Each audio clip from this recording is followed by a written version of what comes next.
Okay, Trev, this week we're going to talk about free agent starting pitchers. Who's first on the mound? First off, we have Cole Hamels, who has been very consistent over the past 4 years, posting a 3.09 ERA over those years, and has been able to pitch over 200 innings most of those seasons. He is a strong veteran presence who would be great in the Jays rotation. He knows how to pitch, and he can pitch in any condition. Where did he come from, Trev? Came from the Philadelphia Phillies. And why do you think they didn't keep him? Well, he's going to require a lot of money to be signed, and he'll probably be looking for upwards of 4 or 5 years. Do the Jays have that deep of pockets? Can they afford to sign this guy? Probably not. All right. Who's next up on the mound, Trev? Next, we have Zach Greinke. He can strike out plenty of guys, posting one of his best career strikeouts for 9 innings last year. He's played in the American League East for Tampa, and he knows what he's doing and knows how to get it done in the AL East. He would be a great addition for the Blue Jays. What do you think the odds are? Can they do it?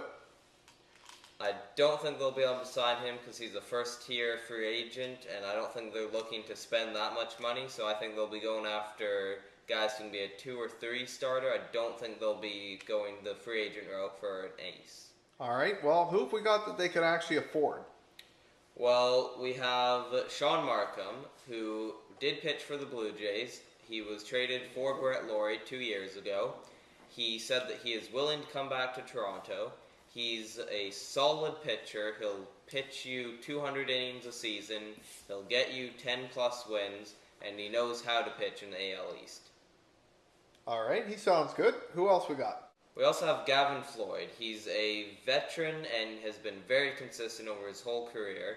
He's gotten an average of 12 wins and 30-plus starts over his last 4 seasons, and I think he would be a great addition to the team. Okay, Trev. I disagree with you on Gavin. I don't like guys with 2 first names. Move on. Who's next? Next up, we have Edwin Jackson. Over his career, he has been fairly inconsistent, but he does have good stuff.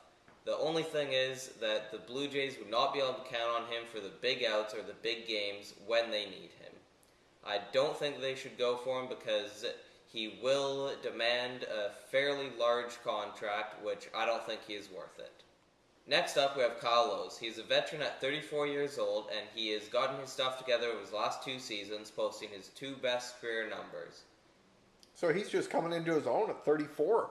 Is that not a little bit on the geriatric side for a pitcher? I don't think that it's too late because as long as you have the stuff, it doesn't really matter how old you are. There's guys like Darren Oliver that are out there still pitching perfect, and he's 43. How's he on? Tommy John surgery? Come on, there's got to be something. I mean, when you got a guy that old, you're looking at a bit of a risk for injuries. I don't think there's too much of a risk because he has been in good shape for his entire career and has not had too many injuries. All right. Is there anyone the Jays could actually afford to sign? I think that the Blue Jays should go for someone like Ryan Dempster. He's shown consistency throughout his career. He's Canadian, which is a big plus because the Jays only have one other Canadian on the team. So I think that fans would love Dempster, and he would also bring a big positive to the Jays. He'd be able to get the big starts when they need him, and they could count on him to go to him at any time. Okay, Trev. Is he actually going to be affordable? Do you think he'll sign a contract that the Jays would actually open up the wallet for? I think the Blue Jays would. He won't be demanding more than the 4 or 5 years that the Blue Jays say that they are only going to give. He will be demanding a fair amount of money throughout those years, except I think they'd be worth it for a guy of his talent. Is he on the way to a retirement home? Has he got it left? Has he got enough left in him to contribute to this team? I think he has quite a few good seasons left in him. Okay, Trev, we got anyone else left on our list, or is that all you think? Well, we do have Anibal Sanchez. Anibal? He is... Anibal? Anibal of fun. Dirty Sanchez?